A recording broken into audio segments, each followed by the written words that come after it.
Today, we're going to be talking about an article in Christianity Today about centrism. Now, before I do that, I just want to say some of the most powerful institutions in America have colluded to help push forward the radical gender ideology that we're seeing all over the place. Now, if it wasn't so demonic, I would almost think it's admirable how they have used powerful institutions to push forward this idea. I'm speaking about things like some school districts who have been doing things like Drag Queen Story Hour, woke corporations, some of the biggest in the business like Disney with their Pride Spectacular. Hello, and welcome to the Disney Plus This Is Me Pride Celebration Spectacular.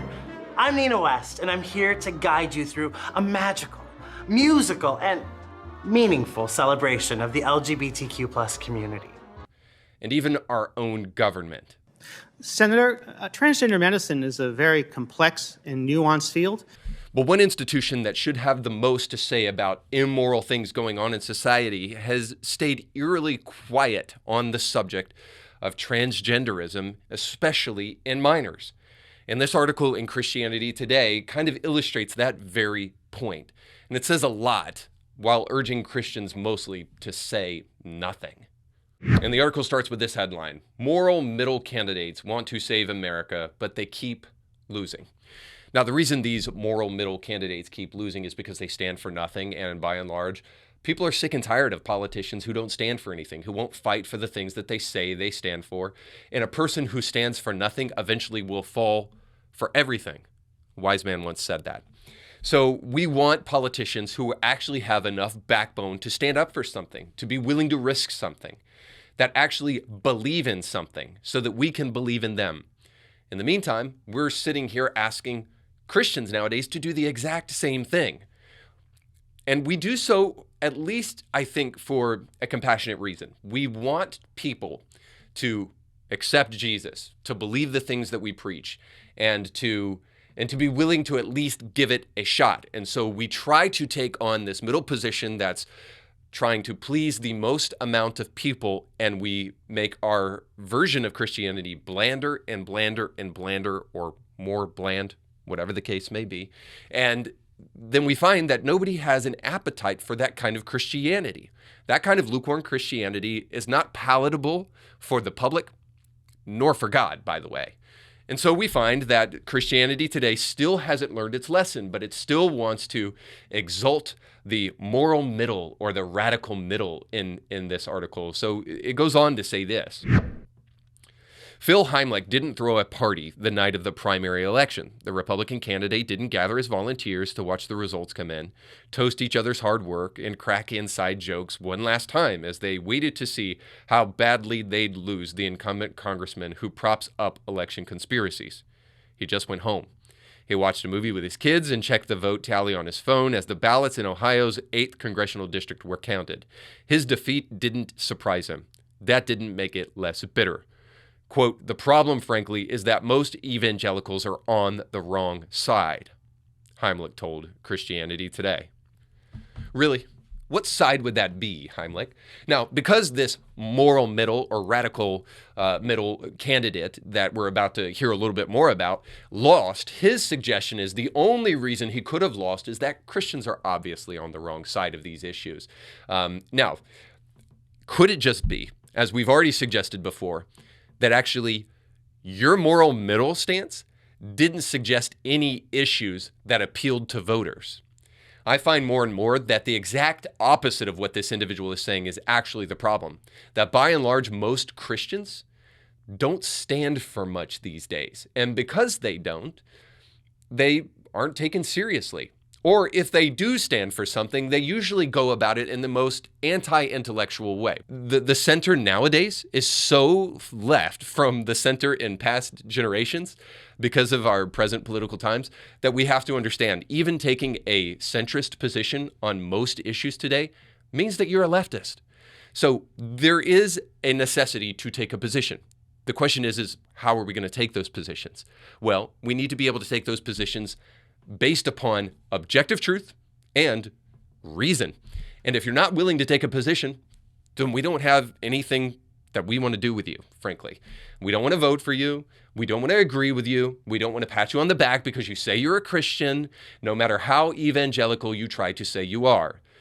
We've fallen for that over and over and over again in the past with other political candidates. But by the way, for those of you who are not within the Christian framework, you'll know that one of the things that we've dealt with for the longest, or you won't know perhaps, that one of the things that we've dealt with for the longest time in the church is people who confess to be Christians but are not at all.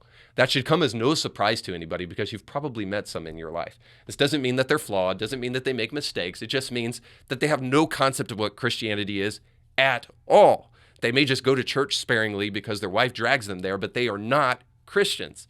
And so the reality is that what we need more than anything is we need people, real people, to stand up and take authentic positions, not center positions. And this is why you lost, friend. But he'll go on to elaborate his losing strategy in full color. Heimlich, a former Cincinnati city councilman and the son of the doctor who invented the Heimlich maneuver, was once a proud representative of the religious right. He still considers himself a conservative, and he's still an evangelical. He attends Crossroads, a multi-site megachurch. Now, I just want to stop real quick because I have some personal knowledge of Crossroads.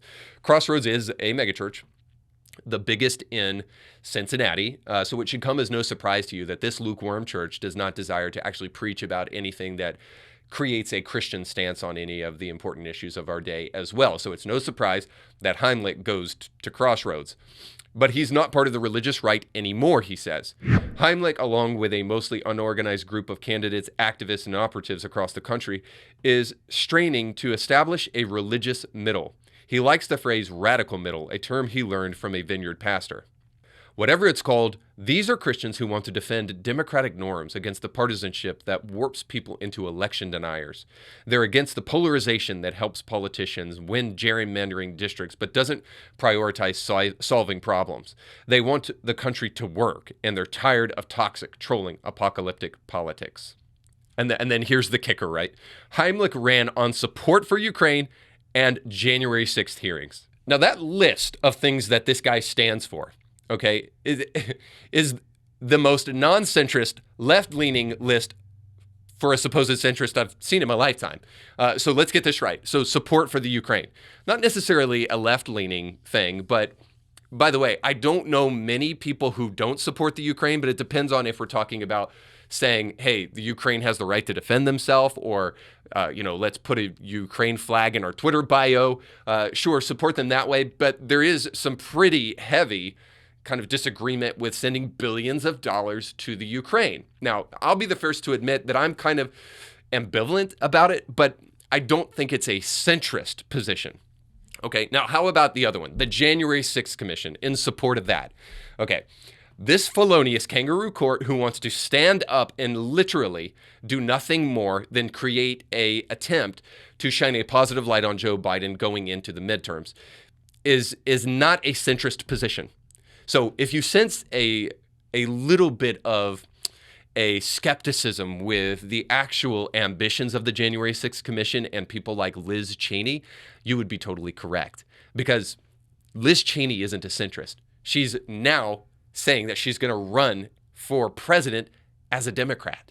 So much for centrist positions that really are leftist positions. Now, I mentioned this before, but I want to reiterate because this is important. More and more, we're seeing personalities like Tim Pool and Bill Maher and people like that who were firmly on the left find themselves slowly but surely becoming centrist, especially if you think about it from a leftist perspective. But these guys wouldn't consider themselves centrist. It's just that they have decried the radicalism of the left shifting further and further and further to the left, that now to be in the center seems almost Republican. But it isn't Republican just because you sit in the center. To truly be a conservative, you stand for life. You stand for life in the womb, and you stand for life outside of the womb. You don't give in to emotional arguments, but you think about time-tested wisdom that should be carried on for ages and generations. That's what it means to be a conservative. But more and more, these centrists are really just liberals posing as anybody from the evangelical right. If you want to be in the evangelical right, stand up for something that actually has any any base and any support for those that are evangelicals and on the right. So far, this guy hasn't been able to present anything that mirrors that. And no wonder he lost and got 5th place. But it doesn't stop Christianity Today from writing a boo-hoo article about this individual. He's just too moderate for today's evangelicals who are all stricken with the disease of Christian nationalism and fundamentalism. You can almost hear it pouring through the pages of this leftist, supposedly Christian publication. But here's the real issue at the end of the day. Places like Christianity Today don't represent the religious right, not because the religious right is too radical, or even not because the liberal left is becoming more and more radical. The big problem here is that Christianity Today is not just interested in making enemies of the truth, they're interested in making friends of elitists. And here's what I mean by that. Like the dorky kid at the party that has been ostracized and not allowed to play on the playground, they've constantly desired to sit with the jocks and the cheerleaders at the lunch table, but they've been kind of left out from that. By and large, the biggest places in society, those who have the most cultural power, especially in media and entertainment, and in those places, those are largely run by the left. But Christians have clamored for that kind of cultural power for so long, and because they've been left out, they're desperate for it. So when Donald Trump came along, Christianity Today found that they have an inroad into elitist circles. All they have to do is they have to bash Trump, and then they gain a strange new respect from those elitists on the left. Christianity Today smelled the farts in the room that other elitists were getting high on, and that aroma attracted them to the room, and they couldn't help themselves. They loved that strange new respect, just like Liz Cheney, who is now running as a Democratic presidential candidate. They want that strange new respect, and they want to be welcomed into those circles. They get to sit with Barack Obama, and they get to sit with the brave and the bold and the effervescent Hillary Clinton, and they get to meet wits with the greatest among us. And in this age of bureaucracy, where more and more people are getting sick and tired of elitists who know nothing and act like they know something running this country. So in the midst of that, Christianity Today has lost their way. They've forgotten the admonition in the book of Proverbs that says this: when sitting before a king and he gives you all of his fine delicacies, put a knife to your throat before you're given to that food and eat too much. In other words, it would be better for you to commit suicide than to be seduced by people in positions of power. But that's exactly what's happened to Christianity Today. So you just got done watching a small excerpt of a much larger episode. You can find the link to that full episode down below in the description of this video. So you definitely need to check that out, because if you like that clip, you'll like the much larger episode. And while you're at it, don't forget to like, share, and subscribe, and click that little bell to be notified when great new episodes of Anything Heard come your way. Thanks for watching.